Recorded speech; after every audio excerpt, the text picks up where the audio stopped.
today the main fight is against the ideology of the RSS and the ideology of the Congress Party.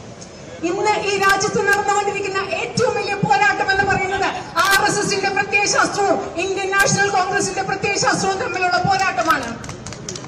And I want to explain a little bit about how I see this fight. ഈ പോരാട്ടത്തെ ഞാൻ എങ്ങനെയാണ് കാണുന്നത് എന്ന് നിങ്ങളോട് ഞാൻ അല്പം വിശദീകരിക്കാൻ ആഗ്രഹിക്കുന്നു. So the BJP people, the Prime Minister, they say one nation, one people, one language, one leader. പ്രധാനമന്ത്രിയും ബിജെപിയും പറയുന്നത് എന്താണ്? ഒരു രാജ്യം, ഒരു ആളുകൾ, ഒരു ദേശം, ഒരു നേതാവ്. ഇതാണ് ബിജെപിയും അവരുടെ രാഷ്ട്രീയ പാർട്ടിയും പറഞ്ഞുകൊണ്ടിരിക്കുന്ന പ്രധാനമന്ത്രിയും. And this is a fundamental misunderstanding of our country. ഇതെന്ന് പറയുന്നത് ഒരു ദേശം, ഒരു നേതാവ് എന്നെല്ലാം പറയുന്നത് നമ്മുടെ രാജ്യത്തെ കുറിച്ചുള്ള അടിസ്ഥാനപരമായ ഒരു തെറ്റിദ്ധാരണയാണ്. Because language is not something that is imposed from the top. Language is something that comes out from inside the person, inside the heart of the person. ഒരർത്ഥത്തിൽ പറയുമ്പോൾ ഭാഷ എന്ന് പറയുന്നത് മുകളിൽ നിന്ന് അടിച്ചേൽപ്പിക്കുന്ന ഒന്നല്ല. ഭാഷ എന്ന് പറയുന്നത് മനുഷ്യന്റെ ഉള്ളിൽ നിന്ന്, മനുഷ്യന്റെ ഹൃദയത്തിൽ നിന്ന് ഉരുത്തിരിഞ്ഞു വരുന്ന ഒന്നാണ് ഭാഷ.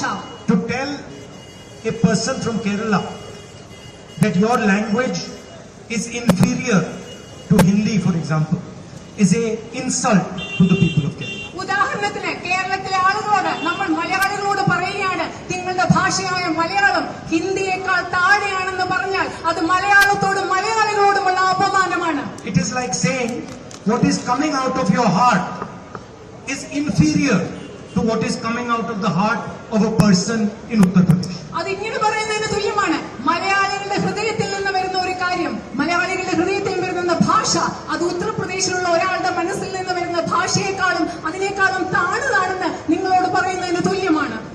Malayalam is not just a language. It is your link to your civilization. Malayalam എന്ന് പറയുന്നത് കേവലം ഒരു ഭാഷ മാത്രമല്ല. മലയാളം എന്ന് പറയുന്നത് കേരളത്തിന്റെ സംസ്കാരത്തോടെ, കേരളത്തിന്റെ നാഗരികതയോടെ മലയാളികൾക്കുള്ള ബന്ധമാണ്. When a child is taught Malayalam, he is not just being taught how to speak. He is being taught the history of Kerala, the culture of Kerala, the affection, the respect of Kerala. That's what he is being taught. ഒരു കുഞ്ഞിനെ നമ്മൾ ഉദാഹരണത്തിന് മലയാളം പഠിപ്പിക്കുമ്പോൾ ആ കുഞ്ഞിനെ വെറും ഒരു ഭാഷ മാത്രമല്ല നമ്മൾ പഠിപ്പിക്കുന്നത്. കേരളത്തിന്റെ ചരിത്രമാണ് നമ്മൾ ആ കുഞ്ഞിനെ പഠിപ്പിക്കുന്നത്. കേരളത്തിന്റെ സംസ്കാരമാണ് നമ്മൾ ആ കുഞ്ഞിനെ പഠിപ്പിക്കുന്നത്. മറ്റുള്ളവരോട് കേരളത്തിലുള്ള ബഹുമാനവും സ്നേഹവുമാണ് മലയാള ഭാഷ പഠിപ്പിക്കുന്നതിലൂടെ നമ്മുടെ കുഞ്ഞുങ്ങളെ നമ്മൾ പഠിപ്പിക്കുന്നത്. So he is not just being taught how to speak. He is being taught how to listen. He is being taught how to believe. He is being taught how to respect. These are all things that come out of communication of the language. ഒരു കുഞ്ഞിനെ നമ്മൾ മലയാളം പഠിപ്പിക്കുമ്പോൾ ആ ഭാഷ സംസ്കരിക്കാൻ മാത്രമല്ല നമ്മൾ പഠിപ്പിക്കുന്നത്. ആ കുഞ്ഞിനെ കേൾക്കാൻ നമ്മൾ പഠിപ്പിക്കുകയാണ്. ആ കുഞ്ഞിനെ ബഹുമാനിക്കാൻ നമ്മൾ പഠിപ്പിക്കുകയാണ്. ഭാഷയിലൂടെ ആശയവിനിമയം മാത്രമല്ല, മറ്റുള്ളവരെ ബഹുമാനിക്കൽ, മറ്റുള്ളവരെ കേൾക്കൽ, സംസ്കാരം പഠിക്കൽ, ഇതെല്ലാമാണ് ഭാഷയിലൂടെ നമ്മൾ പഠിപ്പിക്കുന്നത്. It is the same. It is the same for history. It is the same for culture. It is the same for religion. It is the same for language. These things emerge from inside a person.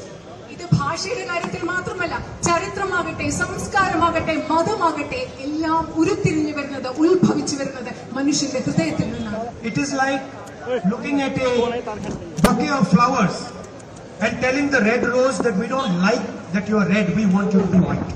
ഇത് പൂക്കളെല്ലാം നിറഞ്ഞ ഒരു ബൊക്കയിൽ നോക്കി പറയുകയാണ്, ചുവന്ന പൂവിനോട് നോക്കി പറയുകയാണ്, ഞങ്ങൾ നിങ്ങളെ ചുവന്ന പൂവായി കാണാൻ ആഗ്രഹിക്കുന്നില്ല, നിങ്ങൾ മറ്റു നിറത്തിലേക്ക് മാറണം എന്നൊരു ചുവന്ന പൂവിനോട് നോക്കി പറയുന്നത് പോലെയാണ് അനേകം ഭാഷകളുടെ കൂട്ടത്തിൽ ഒരു ഭാഷ മറ്റു ഭാഷയേക്കാൾ ചെറുതാണ്, മോശമാണെന്ന് പറയുന്നത്. It is like saying to a bouquet of flowers that we want every flower to be white. We don't want red flowers, we don't want purple flowers, we don't want yellow flowers, we just want white flowers.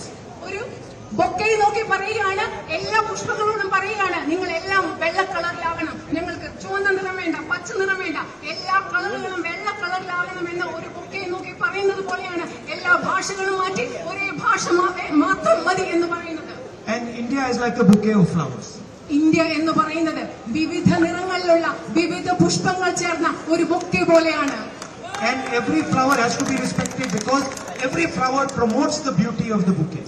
അതിലെ India എന്ന് പറയുന്ന വിവിധ വർണ്ണങ്ങളിലുള്ള പൂക്കൾ ചേർന്ന ഈ ബൊക്കയിലെ ഓരോ പൂവും ബഹുമാനിക്കപ്പെടണം.